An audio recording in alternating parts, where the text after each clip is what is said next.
وَإِذَا سَأَلَكَ عِبَادِي عَنِّي فَإِنِّي قَرِيبٌ أُجِيبُ دَعْوَةَ الدَّاعِ إِذَا دَعَانِ.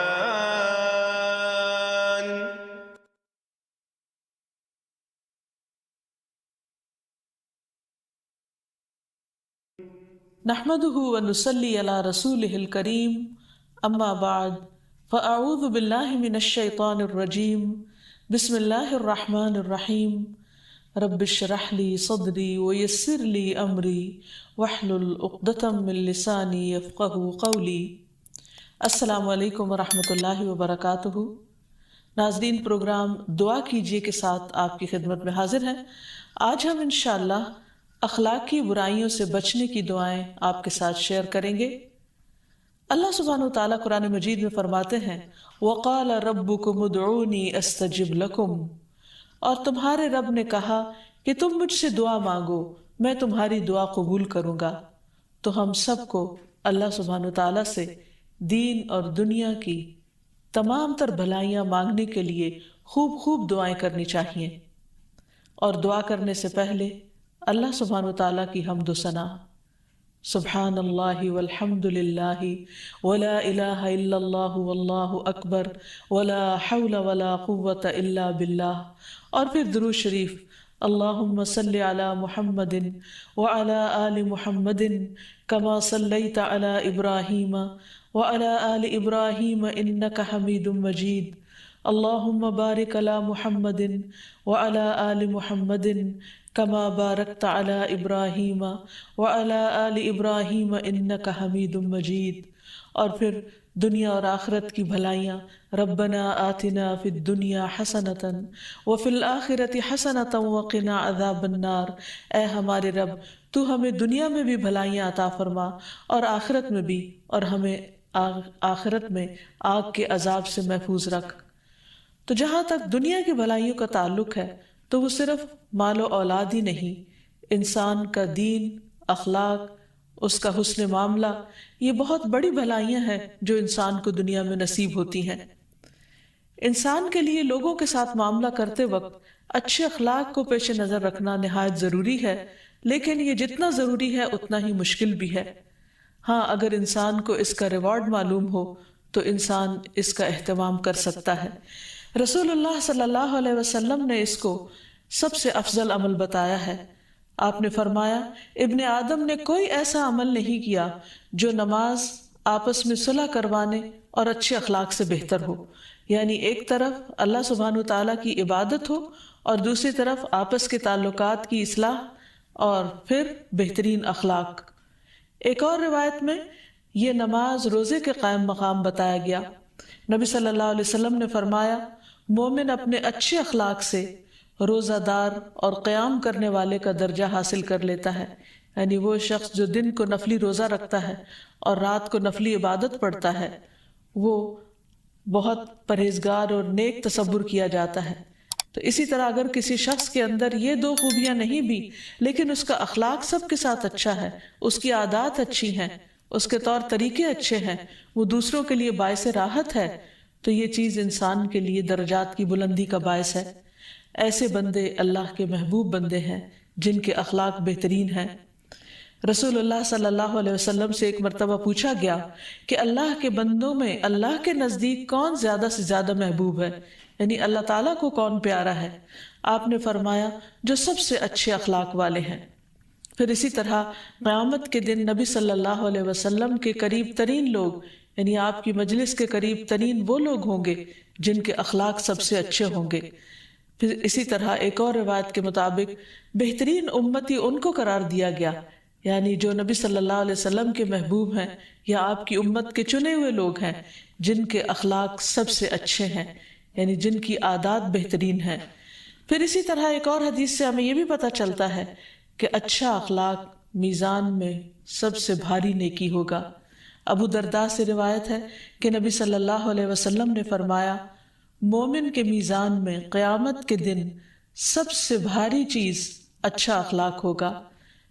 پھر اسی طرح یہ بھی یاد رہے کہ اچھا اخلاق صرف وقتی طور پر کسی خاص مطلب یا مقصد کی خاطر کسی کے ساتھ اچھی طرح معاملہ کرنا یا اچھی طرح بات چیت کرنا ہی نہیں، بلکہ یہ انسان کی عادت کا حصہ ہونا چاہیے، کیونکہ اخلاق کا لفظ جو ہے یہ خلق سے ہے، اور خلق عادت کو کہتے ہیں، یعنی انسان کا ایک خلق ہے، یعنی اس کی شکل و صورت ہے، اور ایک اس کا خلق ہے، یعنی اس کی عادات ہیں۔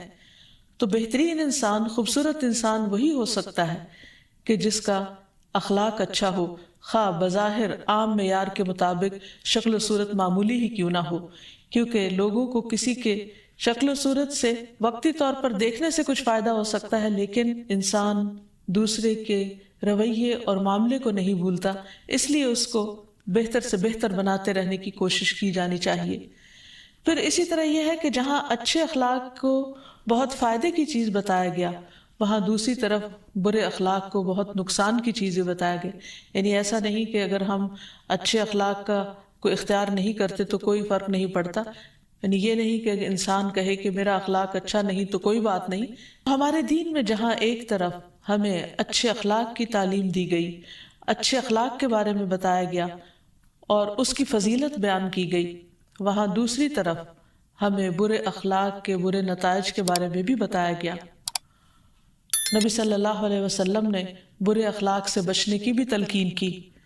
نبی صلی اللہ علیہ وسلم کے جہاں محبوب ترین لوگ وہ ہیں جن کے اخلاق اچھے ہیں، تو وہاں آپ کے نزدیک سب سے ناپسندیدہ لوگ وہ ہیں کہ جن کے اخلاق برے ہیں۔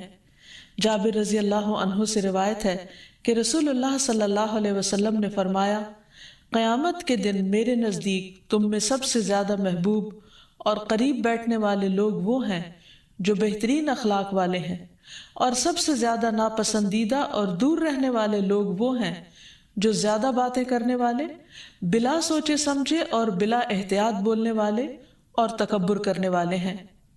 اسی طرح ایک اور موقع پر آپ صلی اللہ علیہ وسلم نے بدترین انسان اس کو بتایا کہ جس کی برائیوں اور برے اخلاق کی وجہ سے اس کے شر سے بچنے کے لیے لوگ اس سے ملنا جلنا چھوڑ دیں، اس کے ساتھ تعلق رکھنا پسند نہ کریں، اس کو دیکھتے ہی گھبرا اٹھیں کہ یہ پھر کوئی نہ کوئی ایسی بات کرے گا جس سے تکلیف پہنچے گی۔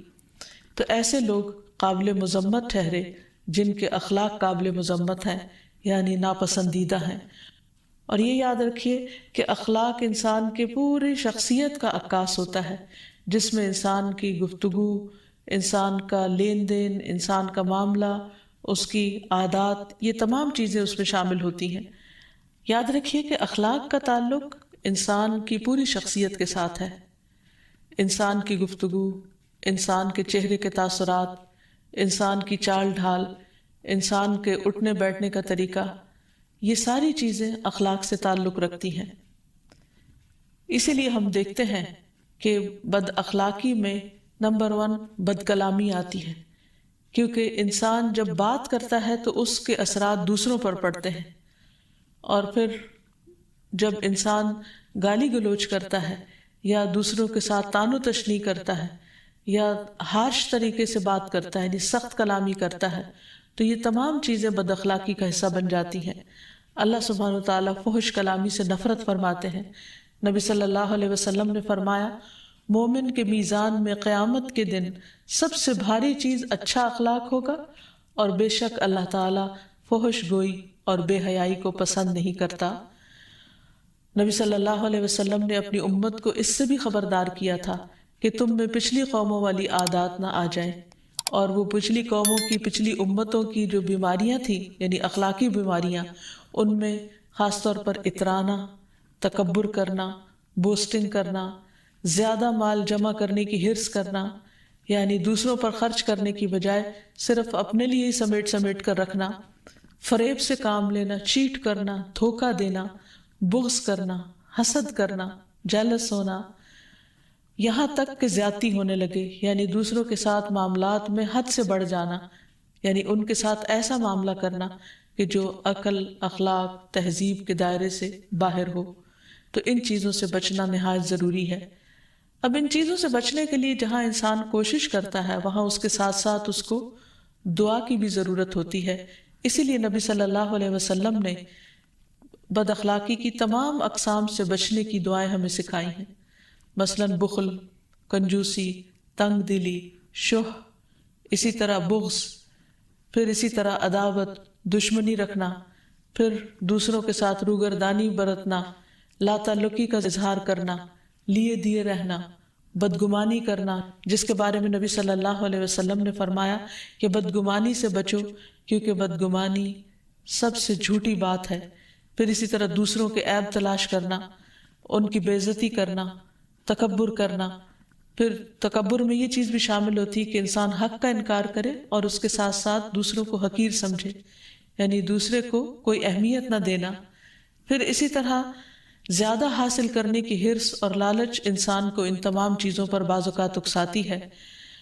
تو نبی صلی اللہ علیہ وسلم نے ایک طرف ہمیں دعائیں سکھائی ہیں اور دوسری طرف ہمیں اخلاقی برائیوں سے بچنے کے طریقے بھی سکھائے ہیں اور ان چیزوں کی نشاندہی بھی فرما دی ہے جو اللہ سبحانہ وتعالیٰ کو ناپسند ہے۔ تو جہاں تک اخلاقی برائیوں سے بچنے کا حل ہے، یعنی آپ نے جو سلوشن بتائے ہیں کہ ان خرابیوں سے اور ان چیزوں سے کیسے بچا جا سکے جو انسان کو بدنما بناتے ہیں، تو اس میں سب سے پہلی بات تو یہ کہ انسان اپنی حیثیت کو پہچانے کہ امت میں اس کی حیثیت کیا ہے۔ رسول اللہ صلی اللہ علیہ وسلم نے فرمایا، مومن بندوں کی مثال ان کی آپس کی محبت، ہمدردی اور شفقت میں ایک جسم کی طرح ہے۔ جب جسم کے ایک حصے کو کوئی تکلیف ہوتی ہے تو سارے جسم کو شب بیداری اور بخار کا احساس ہوتا ہے۔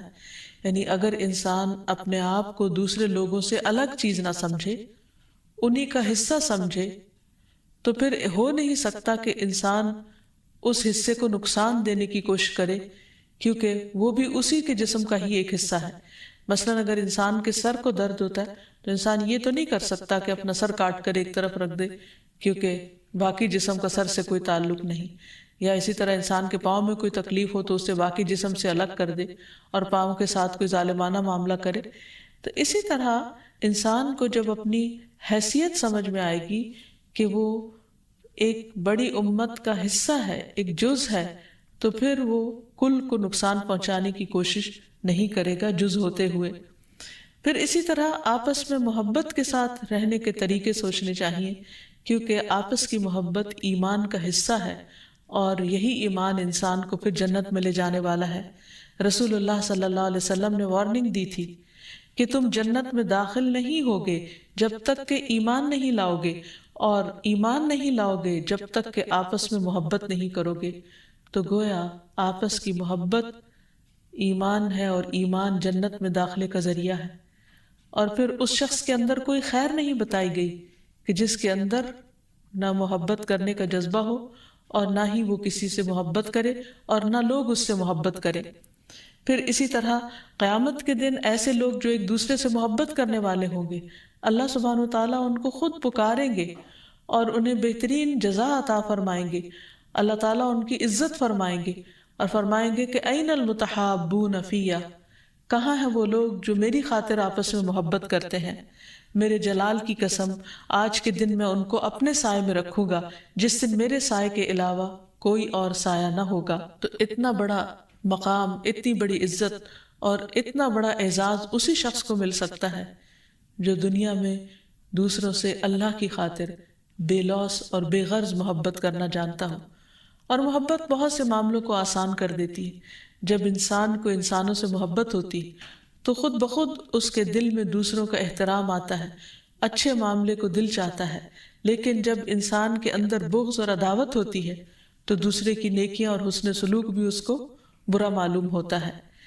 پھر اسی طرح ہمیں ہر ایک کے لیے نرم دل اور مہربان ہونے کی ضرورت ہے۔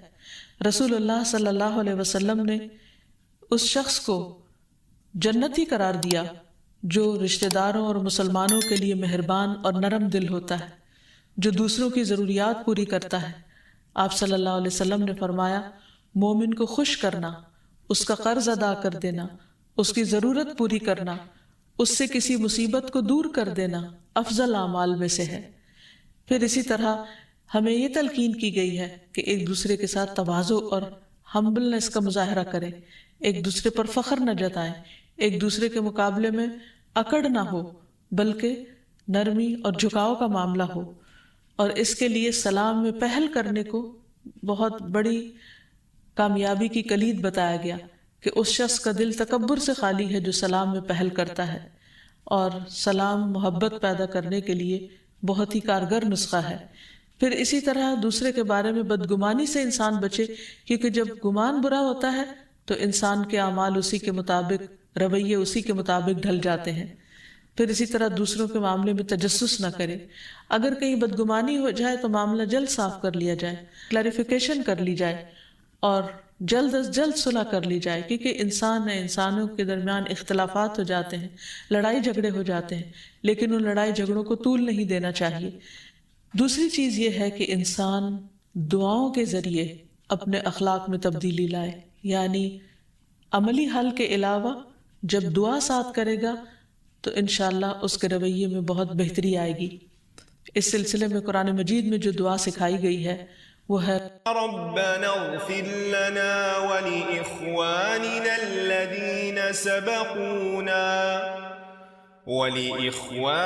الذين سبقونا بالإيمان ولا تجعل في قلوبنا غلا للذين آمنوا ربنا إنك رؤوف رحيم۔ اے ہمارے رب، ہمیں بھی بخش دے اور ہمارے ان بھائیوں کو بھی جو ہم سے پہلے ایمان لائے تھے، اور جو لوگ ایمان لائے ہیں ان کے لیے ہمارے دلوں میں کدورت نہ رہنے دے۔ اے ہمارے رب، تو بڑا شفقت کرنے والا اور رحم کرنے والا ہے۔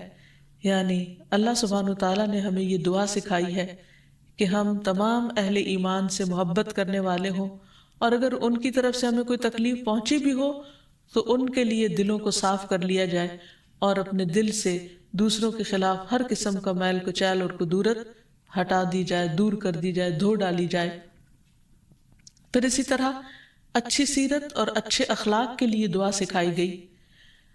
اسی طرح اچھی سیرت کے لیے دعا کی جائے۔ حضرت عائشہ کہتی ہیں کہ رسول اللہ صلی اللہ علیہ وسلم نے اس سلسلے میں یہ دعا سکھائی ہے، اللہم احسنت خلقی واحسن خلقی۔ اے اللہ، تو نے میری صورت بہت اچھی بنائی ہے، پس میری سیرت کو بھی بہت اچھا کر دے۔ یعنی جیسے تو نے مجھے شکل اچھی دی ہے ایسا ہی مجھے اخلاق بھی اچھا دے دے۔ پھر اسی طرح ایک اور روایت میں آتا ہے، اللہم اہدنی لأحسن الاخلاق لا یہدی لأحسنها الا انت واصرف عنی سیئها لا یصرف عنی سیئها الا انت۔ اے اللہ، مجھے اچھے اخلاق کی ہدایت عطا فرما، تیرے سوا کوئی اچھے اخلاق کی ہدایت نہیں دے سکتا، اور برے اخلاق مجھ سے دور کر دے، تیرے سوا کوئی بھی مجھ سے برے اخلاق دور کرنے والا نہیں۔ کیونکہ بعض اوقات انسان اپنی بری عادتوں سے خود بھی تنگ آتا ہے، اس کے آس پاس کے لوگ بھی تنگ ہوتے ہیں، لیکن باوجود کوشش کے وہ ان کو چھوڑ نہیں پاتا۔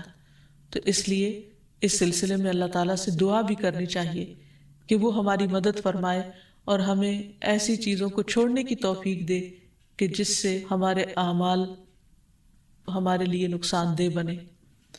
پھر بری اخلاقی صفات سے اللہ کی پناہ مانگنا، اللہم انی اعوذ بک من منکرات الاخلاق والاعمال والاہواء۔ اے اللہ، بے شک میں تجھ سے برے اخلاق، برے اعمال اور بری خواہشات سے پناہ مانگتا ہوں، یعنی یہ تمام خرابیاں میرے اندر ہیں، تو ہی مجھے ان سے بچانے والا ہے، لہٰذا مجھے اپنی پناہ میں لے لے۔ اسی طرح دل کی سختی، غفلت اور نفاق سے اللہ کی پناہ مانگنی چاہیے۔ اللہم انی اعوذ بک من العجز والکسل والجبن والبخل والحرم والقسوة والغفلة والعیلة والذلة والمسکنة واعوذ بک من الفقر والکفر والفسوق والشقاق والنفاق والسمعة والریاء۔ اے اللہ، میں تیری پناہ مانگتا ہوں عاجزی اور سستی سے، بزدلی اور بخل سے، انتہائی بڑھاپے، دل کی سختی اور غفلت سے، مفلسی، ذلت اور ناداری سے، اور میں تیری پناہ مانگتا ہوں محتاجی اور کفر سے، نافرمانی، مخالفت اور نفاق سے، بری شہرت اور دکھاوے سے. پھر اسی طرح خاص طور پر عاجزی اور سستی انسان کو کسی کام کا نہیں چھوڑتی، اس سے پناہ مانگی گئی. نبی صلی اللہ علیہ وسلم نے دعا سکھائی، اللہم انی اعوذ بک من العجز والکسل والجبن والہرم واعوذ بک من فتنة المحیا والممات واعوذ بک من عذاب القبر.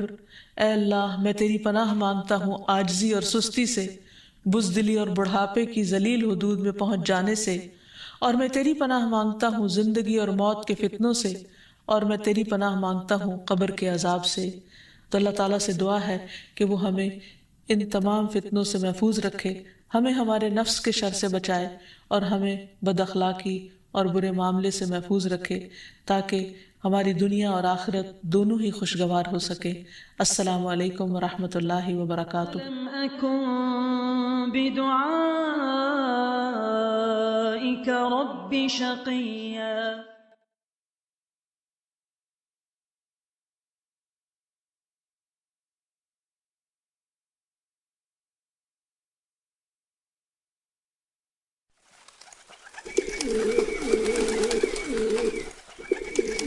وَإِذَا سَأَلَكَ عِبَادِي عَنِّي فَإِنِّي قَرِيبٌ أُجِيبُ دَعْوَةَ الدَّاعِ إِذَا دَعَانِ.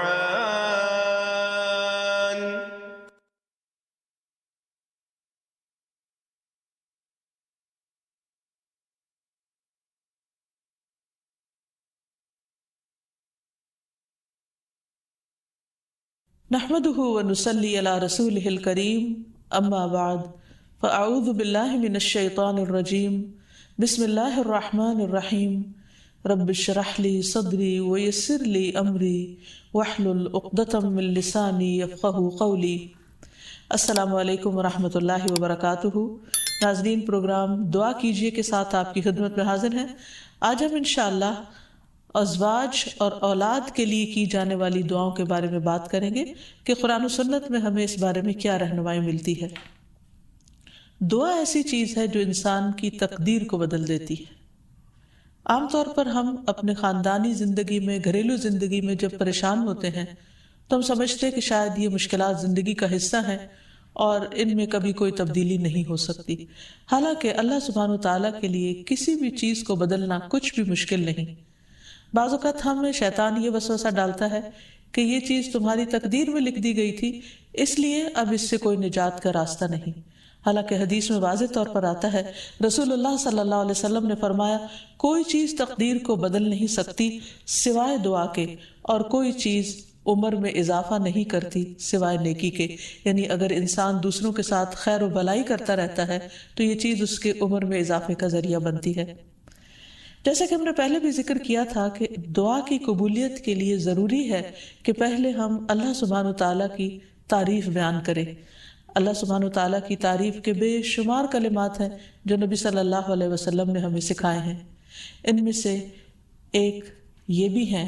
مصعب بن سعد اپنے والد سے روایت کرتے ہیں کہ ایک اعرابی رسول اللہ صلی اللہ علیہ وسلم کی خدمت میں حاضر ہوا اور عرض کیا کہ یا رسول اللہ، مجھے ایسا کلام سکھائیں جسے میں پڑھتا رہوں.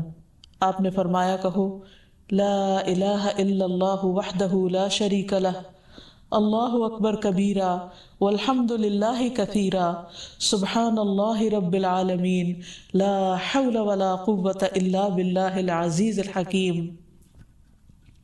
اللہ کے سوا کوئی الہ نہیں، وہ اکیلا ہے، اس کا کوئی شریک نہیں. اللہ سب سے بڑا ہے، بہت بڑا، اور تمام تعریفیں اللہ کے لیے ہیں، بہت زیادہ. پاک ہے اللہ جو تمام جہانوں کا رب ہے. نہیں کوئی برائی سے بچنے کی ہمت اور نیکی کرنے کی قوت سوائے اللہ کے جو بہت زبردست حکمت والا ہے. تو بات یہ ہے کہ جب بھی ہم اپنے خاندانی حالات، گھریلو زندگی، اپنے ازواج یا اولاد کے سلسلے میں کچھ بھی پریشان ہو تو اللہ سبحانہ وتعالیٰ سے خوب خوب دعا کریں، اور دعا سے پہلے اللہ تعالیٰ کی حمد و ثنا بیان کریں. جہاں تک ازدواجی زندگی کا تعلق ہے تو اللہ سبحانہ وتعالیٰ نے شوہر اور بیوی کا رشتہ باہم ایک دوسرے سے سکون حاصل کرنے کے لیے بنایا ہے، اور اگر گھریلو زندگی میں دونوں کے درمیان سکون ہی نہ ہو، کوئی خوشی ہی نہ ہو، باہم محبت اور رحمت ہی نہ ہو، تو زندگی ویران ہو کر رہ جاتی ہے۔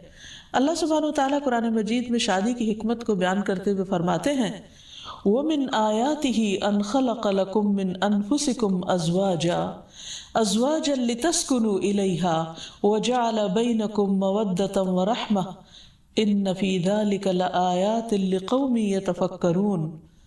اور اس کی نشانیوں میں سے ایک یہ ہے کہ اس نے تمہاری ہی جنس سے تمہارے لیے بیویاں پیدا کی تاکہ تم ان کے پاس سکون حاصل کرو، اور تمہارے درمیان محبت اور رحمت پیدا کر دی۔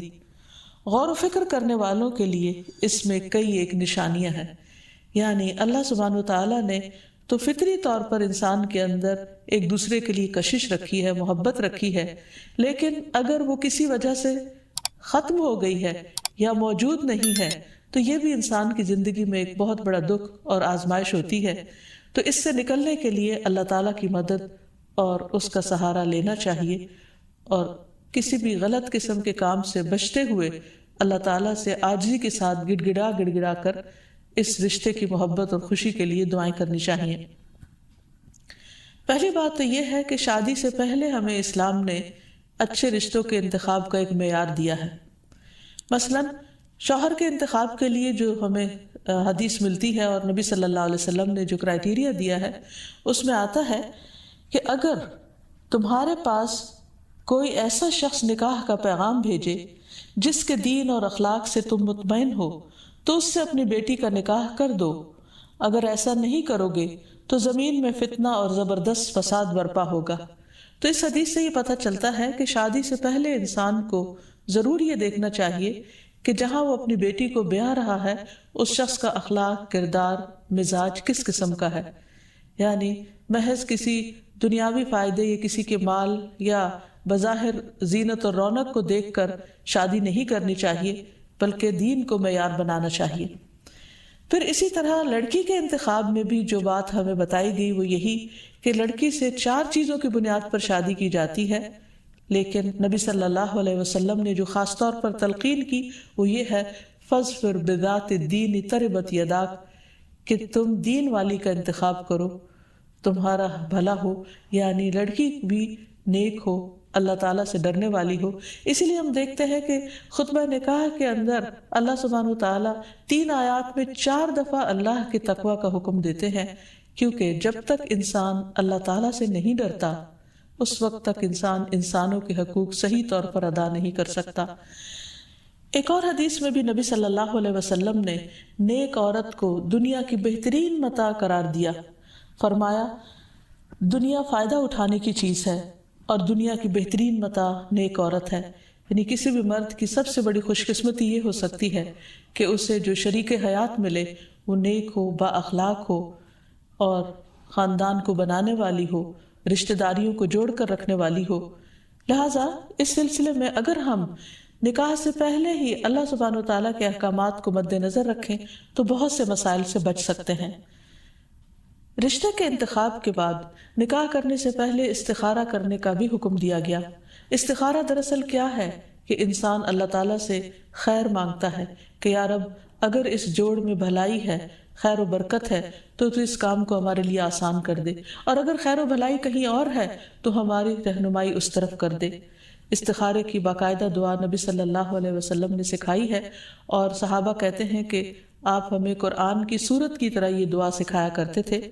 ہمیں بھی اس دعا کو یاد کر لینا چاہیے، نہ صرف یہ کہ شادی اور نکاح بلکہ دیگر مواقع پر بھی جب انسان زندگی میں کوئی اہم فیصلے کرنے جا رہا ہو تو اس دعا کو ضرور پڑھ لے۔ پھر یہ کہ نکاح ہونے کے بعد بھی انسان خواہ بظاہر حالات درست بھی کیوں نہ ہو، باہم ایک دوسرے کے ساتھ محبت اور ایک دوسرے کی خیر و بھلائی کی دعائیں مانگتا رہے۔ اس سلسلے میں جو ہمیں ایک بہترین دعا قرآن مجید میں سکھائی گئی ہے وہ ہے ربنا هب لنا من ازواجنا وذریاتنا قرۃ اعین واجعلنا للمتقین اماما، اے ہمارے رب ہمیں ہماری بیویوں اور اولادوں سے آنکھوں کی ٹھنڈک عطا فرما اور ہمیں متقین کا امام بنا، یعنی ہماری جو آئندہ نسل ہو یا جو ہماری آئندہ جنریشنز ہو وہ نیک ہوں، خدا خوفی رکھنے والی ہوں، اور یہ کہ ہمیں اپنے ازواج سے اور اولاد سے آنکھوں کی ٹھنڈک دے، یعنی خوشی عطا کر کے ہم جب ان کو دیکھیں اور ان کی زندگی میں ان کو پھلتا پھولتا دیکھیں اور خوش دیکھیں تو ان کی خوشیوں سے ہمیں خوشیاں نصیب فرما۔ اسی طرح رسول اللہ صلی اللہ علیہ وسلم نے ایک اور دعا بھی سکھائی ہے کہ جس میں برے ساتھی اور ایسے شوہر یا ایسی بیوی سے پناہ مانگی گئی ہے کہ جو انسان کو وقت سے پہلے بوڑھا کر دیں۔ حدیث میں آتا ہے اللہم انی اعوذ بک من جار السوء ومن زوج تشیبنی قبل المشیب، اے اللہ میں تیری پناہ طلب کرتا ہوں برے پڑوسی سے اور ایسے ساتھی سے جو مجھے بڑھاپے سے پہلے بوڑھا کر دے، یعنی اس کے بد اخلاقی اور اس کے برے کردار یا اس کی طرف سے ملنے والی اذیتوں سے انسان اپنی صحت کو کھو دے یا اس کی جان کو روگ لگ جائے، تو ایسے صورت میں بھی دعا سکھائی گئی ہے اور اس کو پڑھتے رہنا چاہیے، کیونکہ شیطان کا سب سے پسندیدہ کام یہی ہے کہ وہ شوہر اور بیوی کے درمیان اختلاف پیدا کرے اور ان دونوں کو باہم ایک دوسرے سے جدا کرے یا ایک دوسرے کے لیے باعث اذیت بنا دے۔ ایک انسان کے پاس اگر دنیا بھر کی دولت بھی ہو اور اگر وہ انتہائی کامیاب انسان ہو لیکن اس کے گھر میں سکون نہ ہو، اس کے گھر میں خوشی نہ ہو، یا جو سب سے قریبی ساتھی ہے اس کے ساتھ اس کی نہ بنتی ہو، تو انسان کے لیے ایک بہت بڑی آزمائش ہے۔ تو اس لیے انسان کو ہمیشہ چوکنا رہنا چاہیے انسانی شیطانوں سے بھی اور جناتی شیطانوں سے بھی کہ وہ اس رشتے کے اندر کسی قسم کا کوئی خلل پیدا کرے۔ اسی طرح ازواج کے علاوہ اولاد کے لیے بھی ہمیں قرآن و سنت میں دعائیں سکھائی گئی ہیں اور ان کا بھی اہتمام کرنا چاہیے۔ انسان اپنی زندگی میں اپنی بہترین کمائی اپنی اولاد ہی کو سمجھتا ہے اور انسان اپنی زندگی کا بہترین سرمایہ اپنی اولاد پر خرچ کرتا ہے اور اپنے بعد بھی ان کے لیے ہر طرح کی راحتیں اور نعمتیں چھوڑ کر جانا چاہتا ہے۔ لیکن اگر اولاد نیک ہو تو وہ والدین کے لیے صدقہ جاریہ بھی بنتی ہے اور والدین کے خون پسینے کی کمائی کو ان کی زندگی میں اور ان کی زندگی کے بعد بہترین جگہوں پر استعمال کرتی ہے۔ لیکن اگر اولاد بگڑی ہوئی ہو تو زندگی میں بھی انسان کے لیے اذیت اور عذاب ہے اور بعد میں بھی اس کے مال کو ضائع کرنے والی ہوتی ہے اور اس کے لیے بدنامی کا سبب بنتی ہے۔ اس لیے خصوصی طور پر اولاد کے لیے دعائیں کرتے رہنا چاہیے۔ نبی صلی اللہ علیہ وسلم نے فرمایا 3 قسم کے لوگوں کی دعائیں قبول ہوتی ہیں اور ان کی قبولیت میں کوئی شک و شبہ نہیں: مظلوم کی دعا، مسافر کی دعا اور والد کی دعا اپنی اولاد کے لیے۔ یعنی جب باپ اپنے بچوں کے لیے دعا کرتا ہے تو وہ دعا بھی قبول ہوتی ہے۔ اسی طرح نبی صلی اللہ علیہ وسلم نے اس بات سے بھی منع کیا کہ کوئی اپنی اولاد کے خلاف دعا کرے یا اس کو بد دعا دے، کیونکہ وہ بھی قبول ہو جاتی ہے اور پھر انسان کے لیے پریشانی کا باعث بنتی ہے۔ اس سلسلے میں نبی صلی اللہ علیہ وسلم نے فرمایا اپنی اولاد کو بد دعا نہ دو، ایسا نہ ہو کہ وہ اللہ کی طرف سے قبولیت کی گھڑی ہو اور وہ تمہارے لیے قبول کر لے، اور اگر انسان کی ایسی دعا قبول ہو جائے تو پھر انسان کے لیے سخت پریشانی کا باعث ہو سکتی ہے یہ بات۔ پھر اسی طرح یہ ہے کہ اگر کسی کی اولاد نہ ہو تو اس کے لیے بھی دعا سکھائی گئی ہے، اور وہ دعا ابراہیم علیہ السلام کی دعا ہے جس میں وہ کہتے ہیں رب ہب لی من الصالحین، اے میرے رب مجھے نیک اولاد عطا فرما، صالح لوگوں میں سے عطا فرما۔ فبشرناہ بغلام حلیم، تو ہم نے اسے ایک بردبار بیٹے کی بشارت دی، یعنی اللہ سبحانہ وتعالیٰ نے ان کی دعا سن لی، اور یہ دعا بہت عرصے کے بعد سنی گئی تھی لیکن بہرحال سن لی گئی۔ ابراہیم علیہ السلام اللہ کے دوست تھے اور مستجاب الدعوات تھے، ان کی دعائیں قبول ہوتی تھی، لیکن یہاں یہ بات بھی پتہ چلتی ہے کہ دعا کی قبولیت کا مطلب یہ نہیں کہ جس وقت انسان منہ سے کوئی بات نکالے اسی وقت پوری ہو جائے۔ اس کی پورے ہونے میں بعض اوقات کئی سال گزر سکتے ہیں، جیسے ہم دیکھتے ہیں یوسف علیہ السلام کے واقعے میں، ابراہیم علیہ السلام اور دیگر پیغمبروں کے سلسلے میں۔ اور پھر ہم اس بارے میں یہ بھی دیکھتے ہیں کہ جس طرح ابراہیم علیہ السلام کی دعائیں قبول ہوئی تو انہوں نے اپنے رب کا اس پر شکر بھی ادا کیا اور فرمایا الحمدللہ الذی وہب لی علی الکبر اسماعیل و اسحاق ان ربی لسمیع الدعاء، کہ اللہ کا شکر ہے جس نے مجھے بڑھاپے میں اسماعیل اور اسحاق جیسی اولاد دی، بلا شبہ میرا پروردگار دعائیں سننے والا ہے۔ اور حقیقت یہ ہے کہ اللہ تعالیٰ پیغمبروں کی بھی سنتا ہے اور پیغمبروں کے علاوہ باقی لوگوں کی بھی دعائیں سنتا ہے، اس لیے اولاد کی طرف سے کبھی بھی مایوس نہیں ہونا چاہیے۔ نہ ہونے کی شکل میں بھی اور ہونے کے بعد ان کی نیکی اور خیر اور بھلائی کے سلسلے میں بھی۔ اور اس میں ہم دیکھتے ہیں کہ زکریا علیہ السلام کی بھی اولاد نہیں تھی، تو وہ بھی بڑھاپے تک مایوس نہیں ہوئے اور دعا مانگتے رہے۔ اور اس سلسلے میں آتا ہے کہ وہ جب دعا مانگتے تو کہتے رب ہب لی من لدنک ذریۃ طیبہ انک سمیع الدعاء، کہ اے میرے پروردگار مجھے اپنے پاس سے نیک اور پاکیزہ سیرت اولاد عطا فرما، تو ہی دعا کا سننے والا ہے۔ یعنی پیغمبر ہمیشہ صرف اولاد کی دعا نہیں کرتے بلکہ نیک اولاد کی دعا کرتے ہیں۔ اولاد کا ہونا اللہ سبحانہ وتعالیٰ کا ایک بہت بڑا انعام اور بندے پر بہت بڑا احسان ہے۔ اسی لیے ہم دیکھتے ہیں کہ اولاد انسان کے لیے اگر نیک ہو تو راحت، رحمت، آرام اور چین اور آنکھوں کی ٹھنڈک کا ذریعہ ہوتی ہے۔ نبی صلی اللہ علیہ وسلم حضرت حسن اور حسین کو اپنے پھول کہا کرتے تھے کہ یہ دونوں میری دنیا کے پھول ہیں۔ ایک اور حدیث سے ہمیں پتہ چلتا ہے کہ اولاد انسان کی بہترین کمائی ہے۔ فرمایا ان اولادکم من اطیب کسبکم، تمہاری اولاد تمہاری سب سے بہترین کمائی ہے، بس اپنی اولاد کی کمائی میں سے کھاؤ، یعنی وہ انسان کے لیے حلال ہے، جائز ہے۔ پھر اسی طرح بیٹیاں جو ہیں ان کی تعلیم و تربیت اور ان کی پرورش بھی ایک بہت خیر و بھلائی اور جنت کمانے کا ذریعہ ہے۔ لیکن اس کے ساتھ ساتھ یہ بھی یاد رکھنا چاہیے کہ اولاد ایک رسپانسبلٹی بھی ہے، ان کے بارے میں سوال بھی کیا جائے گا کہ ان کی تربیت کس طرح کی۔ پھر خصوصی طور پر اسے ماں کی ذمہ داری قرار دیا گیا، اگرچہ ماں اور باپ دونوں ذمہ دار ہیں، لیکن عورت سے اس کے گھر والوں یعنی اس کے بچوں کے بارے میں اس سے سوال ہوگا کہ اس نے ان کی تربیت کیسے کی۔ تو اس لیے ہم سب پر لازم ہے کہ ہم اپنے بچوں کی دینی اور دنیاوی دونوں طرح سے بہترین تربیت کرنے کی کوشش کریں۔ تو آخر میں ہم دیکھتے ہیں کہ جو دعائیں ہمیں خاص طور پر اولاد کے لیے مانگنی چاہیے وہ ان کی نیکی، تقوی اور اصلاح کی ہیں، پیدائش سے پہلے بھی اور بعد میں بھی۔ پیدائش سے پہلے رب ہب لی من الصالحین، کہ اے رب مجھے صالح اولاد عطا کر۔ پھر اسی طرح رب ہب لی من لدنک ذریۃ طیبہ انک سمیع الدعاء، اے میرے پروردگار مجھے اپنی طرف سے نیک اور پاکیزہ اولاد عطا فرما، بے شک تو ہی دعا کا سننے والا ہے۔ پھر اسی طرح اپنی اولاد کو شیطان مردود سے بچانے کی بھی دعا کرنی چاہیے، جیسے حضرت مریم علیہ السلام کی والدہ نے ان کی پیدائش کے وقت یہ دعا مانگی تھی وَإِنِّي أُعِيذُهَا بِكَ وَذُرِّيَّتَهَا مِنَ الشَّيْطَانِ الرَّجِيمِ، اور بے شک میں اس کو اور اس کی اولاد کو شیطان مردود سے تیری پناہ میں دیتی ہوں۔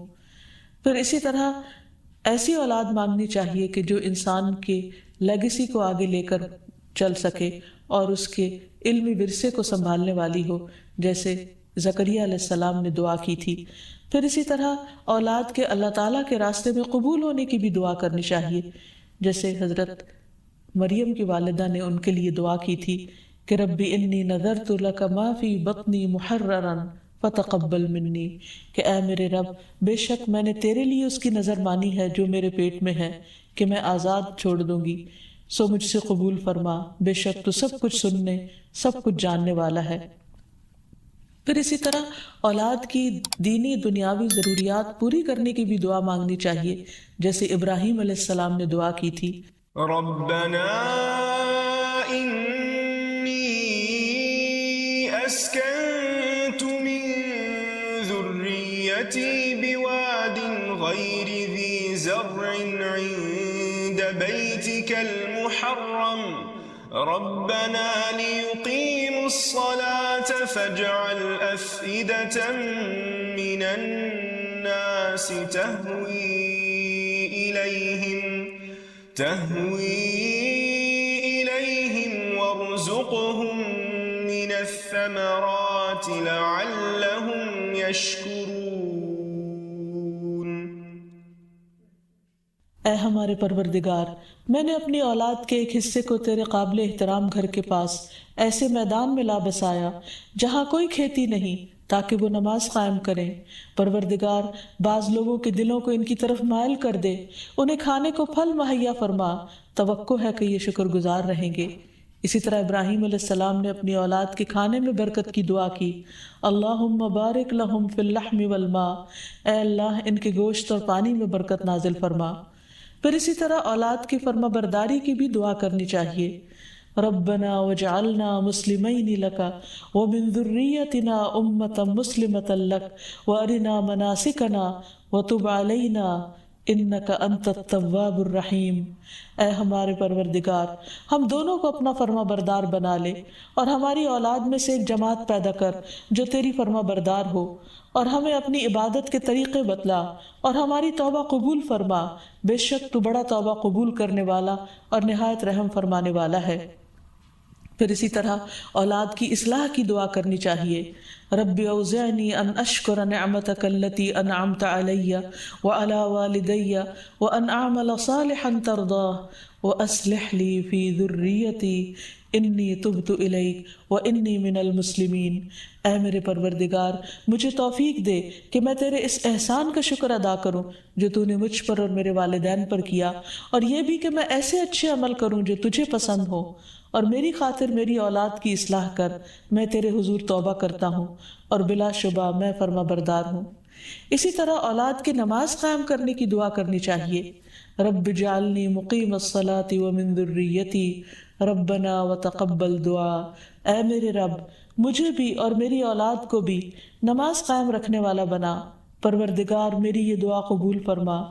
اسی طرح اولاد کے شرک سے بچنے کی دعا کرنی چاہیے. وَجْنُبْنِي وَبَنِيَّ أَن نَعْبُدَ الْأَصْنَامَ. اور مجھے بھی اور میری اولاد کو بھی اس بات سے بچائے رکھنا کہ ہم بتوں کی عبادت کریں. پھر اسی طرح اولاد کی خرابیوں سے، پریشانی سے بچنے کی دعا بھی کرنی چاہیے، جیسے نبی صلی اللہ علیہ وسلم نے دعا سکھائی کہ وَمِن وَلَدٍ يَكُونُ عَلَيَّ رَبًّا، کہ ایسی اولاد سے مجھے بچا یا رب جو میری آقا بن بیٹھے. پھر اسی طرح دوسروں کی اولاد اور دوسروں کے بچوں کے لیے بھی دعا کرنی چاہیے، کیونکہ انسان جب اپنے لیے خیر چاہتا ہے تو وہ خیر دوسرے کے لیے بھی پسند کرنی چاہیے، اور جب دوسرے کے لیے دعا کرے گا تو وہ خیر اس کی طرف لوٹے گی جو کسی کے لیے بھلا چاہے گا. اور اس کے لیے ہم دیکھتے ہیں کہ نبی صلی اللہ علیہ وسلم نے حضرت انس کے لیے خصوصی طور پر دعا کی تھی ان کی والدہ کی فرمائش پر. اللہم اکثر مالہ وولدہ، اے اللہ اس کے مال اور اولاد میں کثرت کر. اور ہم دیکھتے ہیں کہ حضرت انس رضی اللہ تعالیٰ عنہ کے حق میں نبی صلی اللہ علیہ وسلم کی یہ دعا قبول ہو گئی. تو اللہ تعالیٰ سے دعا ہے کہ وہ ہمیں اپنے ازواج اور اولاد میں آنکھوں کی ٹھنڈک نصیب کرے، اور یہ دعائیں ہمیں سکھا دے تاکہ ہم اپنی اولاد کی دنیا اور آخرت کی بھلائیاں مانگتے رہیں اور اللہ کی رحمت سے کبھی بھی مایوس نہ ہوں. وآخر دعوانا ان الحمد للہ رب العالمین.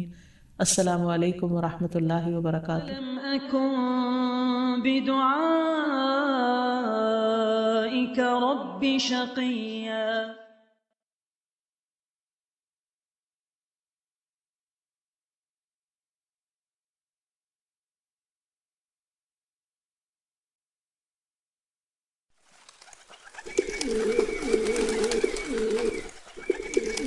وَإِذَا سَأَلَكَ عِبَادِي عَنِّي فَإِنِّي قَرِيبٌ أُجِيبُ دَعْوَةَ الدَّاعِ إِذَا دَعَانِ.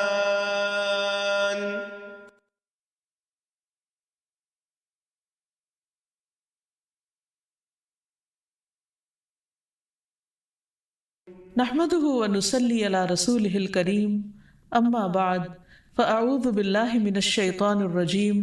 بسم اللہ الرحمن الرحیم. رب اشرح لي صدری ویسر لي امری واحلل عقدۃ من لسانی یفقهوا قولی. السلام علیکم ورحمۃ اللہ وبرکاتہ. ناظرین، پروگرام دعا کیجئے کے ساتھ آپ کی خدمت میں حاضر ہے. آج ہم انشاءاللہ آپ کے ساتھ بھوک اور فاقوں سے بچنے کی دعائیں شیئر کریں گے، اور ہم اس سلسلے میں دیکھیں گے کہ ہمیں ہمارا دین کیا سکھاتا ہے جب ہم پر کوئی مشکل آئے. جب بھی کوئی مشکل آئے تو انسان کو فوراً اپنے رب کی طرف رجوع کرنا چاہیے اور کثرت کے ساتھ دعا مانگنی چاہیے اور مانگتے ہی رہنا چاہیے، کیونکہ اللہ کے سوا اور کون ہے جو ہماری مشکل دور کر سکتا ہے، ہماری بھوک، پیاس، فقر، فاقہ، تکلیف، تنگی کو ہم سے ہٹا سکتا ہے. نبی صلی اللہ علیہ وسلم نے فرمایا، جب تم میں سے کوئی دعا مانگے تو کثرت سے مانگے، کیونکہ وہ اپنے رب سے مانگ رہا ہے، کسی اور سے نہیں. کیونکہ انسان جب کسی اور سے مانگتا ہے تو وہ ناراض ہو جاتا ہے، وہ نظریں چرانے لگتا ہے، وہ دور ہونے لگتا ہے، تعلقات خراب ہونے لگتے ہیں۔ لیکن جب انسان اپنے رب سے مانگتا ہے تو رب خوش ہوتا ہے، اس دعا کو انسان کے حق میں عبادت لکھ دیتا ہے، اس دعا کے مانگنے پر بے پناہ اجر لکھ دیتا ہے، اور دعا کے مانگنے سے انسان کی مشکل کو بھی آسان کرتا ہے۔ اصل میں دعا رکھی اس لیے گئی تاکہ انسان کا اپنے رب کے ساتھ ایک مضبوط تعلق قائم رہے۔ اسی طرح ایک اور حدیث میں بھی آتا ہے کہ رسول اللہ صلی اللہ علیہ وسلم نے فرمایا، لوگوں میں سب سے زیادہ عاجز وہ ہے جو دعا نہ مانگے، جو دعا مانگنے میں عاجز ہو، یعنی وہ دعا مانگنے میں سستی کرے یا کم ہمتی سے کام لے یا مایوسی کرے کہ میں تو بہت مانگ چکا، اب میں تھک چکا ہوں اور میری دعا تو سنی نہیں جاتی۔ نہیں، انسان کبھی بھی اپنے رب سے مایوس نہ ہو، لیکن یاد رہے کہ دعا مانگنے سے پہلے ہمیشہ اللہ سبحانہ وتعالیٰ کی حمد و ثنا کرے۔ ایک شخص نبی صلی اللہ علیہ وسلم کے پاس حاضر ہوا اور کہنے لگا کہ یا رسول اللہ صلی اللہ علیہ وسلم، مجھے قرآن مجید میں سے کچھ یاد نہیں رہتا، تو مجھے کچھ ایسے کلمات سکھا دیجئے کہ مجھے وہ اس سے کفایت کریں، یعنی میں ان کو زبانی یاد کر لوں اور ان کو پڑھتا رہوں۔ تو آپ صلی اللہ علیہ وسلم نے اس کو سکھایا، سبحان اللہ والحمد للہ ولا الہ الا اللہ واللہ اکبر ولا حول ولا قوة الا باللہ۔ اللہ پاک ہے، سب تعریف اللہ کے لیے ہے، اس کے سوا کوئی معبود نہیں، اللہ سب سے بڑا ہے، اور برائیوں سے بچنے کی ہمت اور نیکی کرنے کی قوت اللہ کے سوا کسی سے ممکن نہیں، یعنی اللہ تعالیٰ ہی انسان کو یہ قوت عطا کرتا ہے۔ تو گویا جب انسان فقر و فاقہ میں مبتلا ہو یا کسی بھی قسم کی محتاجی اس پر آ جائے تو پھر اللہ سبحانہ وتعالیٰ ہی کی طرف رجوع کرے، کثرت کے ساتھ درود شریف پڑھے، اور خصوصاً دعا سے پہلے درود شریف کا پڑھنا قبولیت کا باعث بنتا ہے، اور اس میں درود ابراہیمی بھی پڑھا جا سکتا ہے، اور اس کے علاوہ مختصر درود جو ہیں وہ بھی پڑھے جا سکتے ہیں۔ کم سے کم اتنا تو کہے صلی اللہ علیہ وسلم، اور جتنی بار کہے گا ہر بار کہنے سے 10 رحمتیں اس پر آئیں گی۔ جہاں تک فقر و فاقہ کا تعلق ہے تو یہ ہوتا تو ہے، لیکن حقیقت میں اصل فقیری دل کی فقیری ہوتی ہے۔ بہت سے لوگوں کے پاس بہت کچھ ہوتا ہے، لیکن اس کے باوجود بھی ان کے دل میں ہر وقت ایک خوف رہتا ہے یا ایک احساس رہتا ہے کہ ہمارے پاس کچھ نہیں، یا اگر یہ نہ رہا تو کیا بنے گا۔ اسی لیے ہم دیکھتے ہیں کہ ابو ذر رضی اللہ تعالیٰ عنہ کہتے ہیں کہ رسول اللہ صلی اللہ علیہ وسلم نے مجھ سے فرمایا، اے ابو ذر، تم مال کی کثرت کو مالداری سمجھتے ہو؟ میں نے عرض کیا، ہاں اے اللہ کے رسول صلی اللہ علیہ وسلم۔ آپ نے فرمایا، اور کیا مال کی کمی کو فقر سمجھتے ہو؟ میں نے عرض کیا، ہاں اے اللہ کے رسول صلی اللہ علیہ وسلم۔ آپ نے فرمایا، مالداری دل کی مالداری ہے اور فقر بھی دل کا فقر ہے، یعنی انسان اگر اپنے آپ کو نعمتوں پر راضی رکھتا ہے اور اس کی نگاہ ان نعمتوں کی طرف جاتی ہے جو اس کو ملی ہوئی ہیں، تو اس کا دل ہمیشہ غنی رہے گا۔ لیکن اگر انسان ہر وقت یہ سوچتا رہے کہ اس کے پاس کیا نہیں اور اس کے مقابلے میں دوسروں کے پاس کیا کچھ ہے، تو پھر کبھی بھی اس کی محتاجی ختم نہیں ہو سکتی۔ اس سلسلے میں یہ بھی یاد رکھیے کہ انسان اللہ کے دیے ہوئے کو پا کر کبھی خود کو محتاج نہ سمجھے۔ تو گویا خوش قسمت ہیں وہ لوگ جو تھوڑا پا کر بھی اپنے رب سے راضی رہتے ہیں اور اللہ تعالیٰ سے خوش گمان رہتے ہیں اور اچھے کی امید رکھتے ہیں۔ رسول اللہ صلی اللہ علیہ وسلم نے فرمایا، مالداری کو غنا نہیں کہتے، غنا تو دل کا ہوتا ہے۔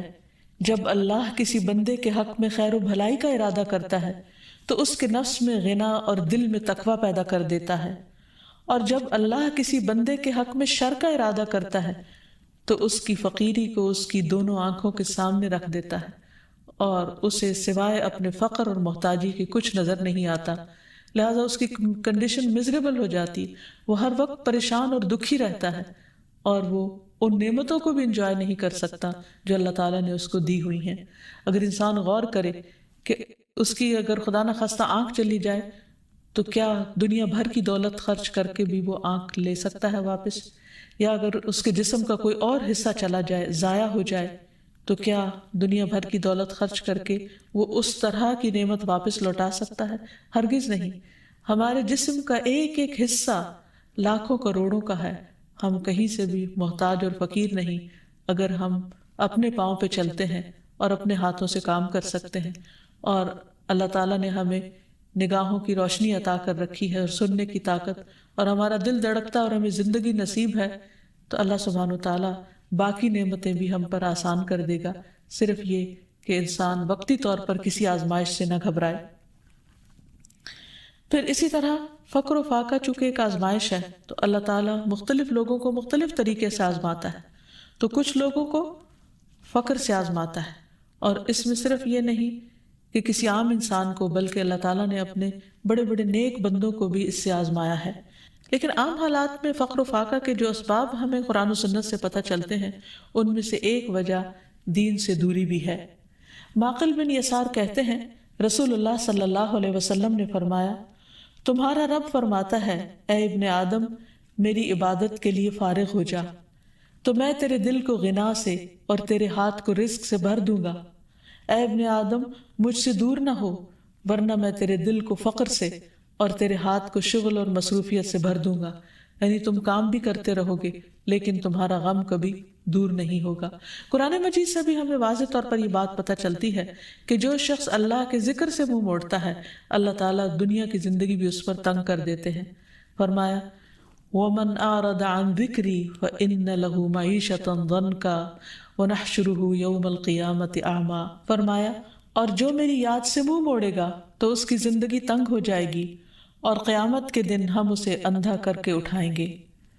اور حقیقت یہ ہے کہ یہ آیت بالکل سچی ہے، کیونکہ جو شخص صرف دنیا کی محبت میں مبتلا ہو جاتا ہے اور دنیا ہی کا ہم و غم پال لیتا ہے، پھر اس کی یہی کیفیت ہو جاتی ہے کہ سب کچھ ہوتے ہوئے بھی اس کے اندر تنگی رہتی ہے۔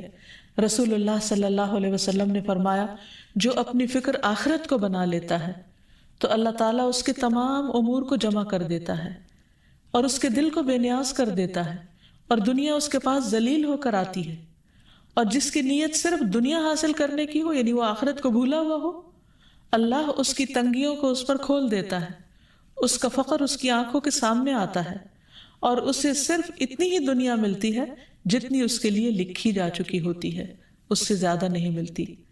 تو اس لیے انسان کو ہمیشہ اللہ سبحانہ وتعالیٰ کی طرف رجوع کرنا چاہیے، اور جو کچھ انسان کو ملا ہے اس پر راضی رہنا چاہیے، شکر ادا کرتے رہنا چاہیے، اور فقر و فاقہ کے علاج کے لیے اللہ تعالیٰ سے ہی دعائیں کرنی چاہیے۔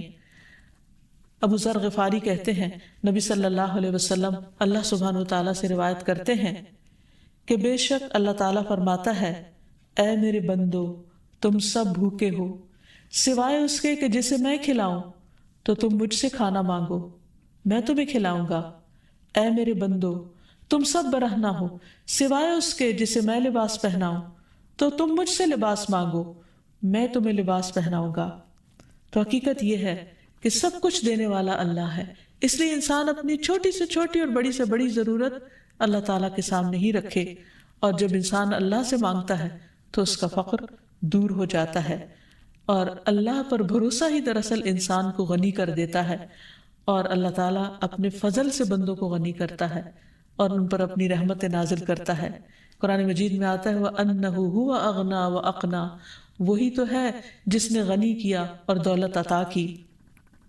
بعض اوقات وہ دے کر لے لیتا ہے، بعض اوقات دینے کے بعد پھر وہ مزید دیتا ہے، اور یہ سب اس کے اپنے فیصلے ہیں، لیکن انسان کو ہر صورت میں اللہ تعالیٰ کی طرف ہی رجوع کرنا چاہیے اور اللہ تعالیٰ کی تقسیم پر راضی رہنا چاہیے، قناعت اختیار کرنی چاہیے، اور جب انسان پر فقر و فاقہ یا بھوک کی کوئی کیفیت طاری ہو تو نبی صلی اللہ علیہ وسلم کی بھوک کو یاد کر لینا چاہیے۔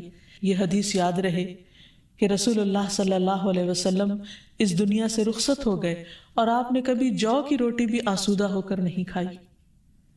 ایک اور روایت میں آتا ہے کہ رسول اللہ صلی اللہ علیہ وسلم بعض اوقات سارا دن بھوک کی وجہ سے بے قرار رہتے تھے، اور آپ کوئی خراب کھجور تک گھر میں نہیں پاتے تھے کہ جس سے آپ اپنا پیٹ بھر لیں، حالانکہ آپ اللہ کے محبوب تھے۔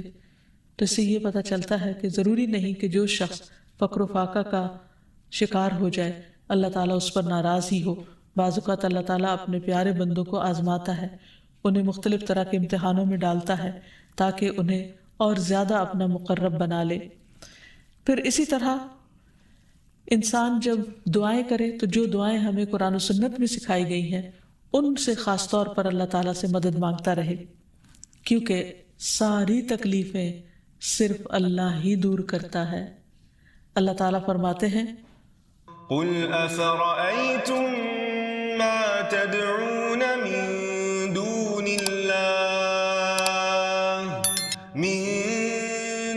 الله إن أرادني الله بضر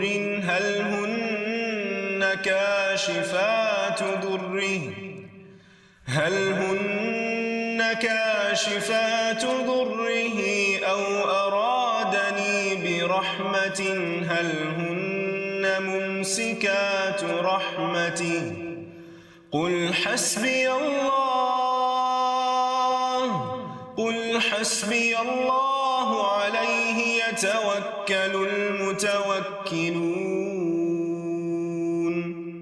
آپ انہیں کہیے بھلا دیکھو جنہیں تم اللہ کے سوا پکارتے ہو، اگر مجھے کوئی تکلیف پہنچانا چاہے تو تمہارے معبود اس کی پہنچائی ہوئی تکلیف کو کیا دور ہٹا سکتے ہیں؟ یا اگر وہ مجھ پر رحمت کرنا چاہے تو یہ اس کی رحمت کو روک سکتے ہیں؟ ان سے کہیے مجھے اللہ کافی ہے اور بھروسہ کرنے والے اسی پر بھروسہ کرتے ہیں۔ تو گویا ہر تکلیف کے معاملے میں رجوع اللہ کی طرف ہو، اسی پر بھروسہ ہو، اسی پر توکل ہو، اسی کے آگے گریہ و آہذاری ہو اور اسی سے انسان مانگتا رہے۔ تو یہ چند ایک دعائیں ہیں جو ابھی آپ کو بتائی جائیں گی جو انسان ایسی تکلیف کے موقع پر پڑھ سکتا ہے۔ سب سے پہلے تو دل کی غنا کی دعا ہے کہ اللہ میرے دل کو غنی کر دے، یعنی جو نعمتیں میرے پاس ہیں مجھے انہیں دیکھنے والی نظر دے اور اطمینان والا دل عطا کر۔ تو دعا ہے اللہم انی اسألک الہدی والتقی والعفاف والغنی، اے اللہ میں تجھ سے ہدایت، تقوی، پاک دامنی اور غنا کا سوال کرتا ہوں۔ پھر اسی طرح خاص طور پر فقر و فاقہ سے بچنے کی دعا ہے۔ نبی صلی اللہ علیہ وسلم صبح و شام یہ دعا مانگا کرتے تھے، اللہم انی اعوذ بک من الکفر والفقر، اللہم انی اعوذ بک من عذاب القبر لا الہ الا انت، اے اللہ میں کفر اور فقر سے تیری پناہ میں آتا ہوں، اے اللہ میں عذاب قبر سے تیری پناہ میں آتا ہوں، تیرے سوا کوئی معبود نہیں۔ آپ یہ کلمات 3 مرتبہ صبح اور 3 مرتبہ شام کو دہرایا کرتے تھے۔ یعنی آپ سوچئے کہ نبی صلی اللہ علیہ وسلم جو اللہ کے محبوب تھے صبح و شام فقر و فاقہ سے بچنے کی دعا کیا کرتے تھے۔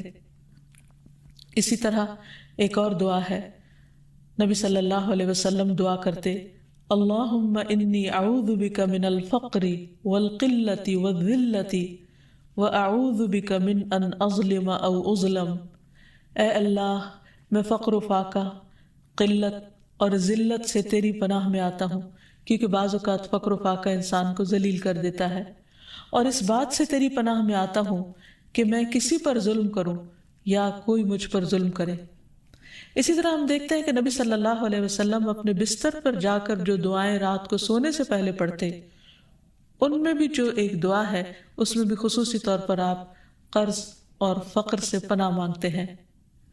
ابو ہریرہ روایت کرتے ہیں کہ رسول اللہ صلی اللہ علیہ وسلم جب بستر پر تشریف لاتے تو کہا کرتے تھے اللہم رب السماوات والارض ورب كل شيء فالق الحب والنوى ومنزل التوراة والإنجيل والقرآن أعوذ بك من شر ذي شر أنت آخذ بناصيته أنت الأول فليس قبلك شيء وأنت الآخر فليس بعدك شيء وأنت الظاهر فليس فوقك شيء وأنت الباطن فليس دونك شيء اقض عني الدين وأغنني من الفقر۔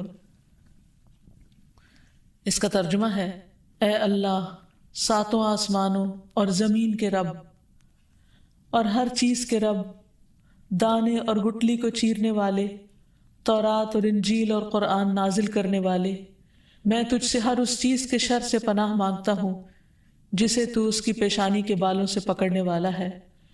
تو سب سے پہلے ہے، تجھ سے پہلے کچھ نہیں، تو ہی آخر ہے، تیرے بعد کچھ نہیں، تو سب سے اوپر ہے، تیرے اوپر کچھ نہیں، اور تو ہی باطن میں ہے، تجھ سے مخفی کچھ نہیں۔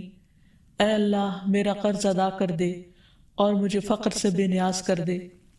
تو اس میں آپ دیکھیے کہ اللہ سبحانہ و تعالیٰ کی صفات کا ذکر ہوا ہے کہ اللہ سبحانہ و تعالیٰ ساتوں آسمانوں اور زمینوں کا مالک ہے، اور آپ دیکھیے کہ زمین کے ایک چھوٹے سے ٹکڑے میں بھی کتنی خیر و برکت ہوتی، کتنی بھلائی ہوتی۔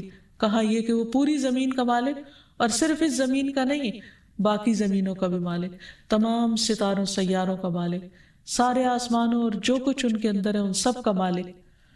اور پھر فالق الحب والنوا کہہ کے یہ بتایا گیا کہ اللہ تعالیٰ زبردست قدرت کا مالک ہے، وہ زمین کے اندھیروں میں بیج اور گٹلی کو پھاڑتا ہے اور اس سے بہترین پودے نکالتا ہے جس میں انسان کے رزق کا سامان ہے۔ پھر زمین سے بھی کچھ رزق نکلتا ہے اور آسمان سے بھی اترتا ہے۔ پھر تورات، انجیل اور قرآن روحانی رزق ہیں، ان کا ذکر کیا گیا۔ ان تمام چیزوں کا ذکر کر کے اللہ تعالیٰ کی صفات بیان کر کے پھر ہر چیز کے شر سے پناہ مانگی گئی جس کا کنٹرول اللہ کے ہاتھ میں ہے۔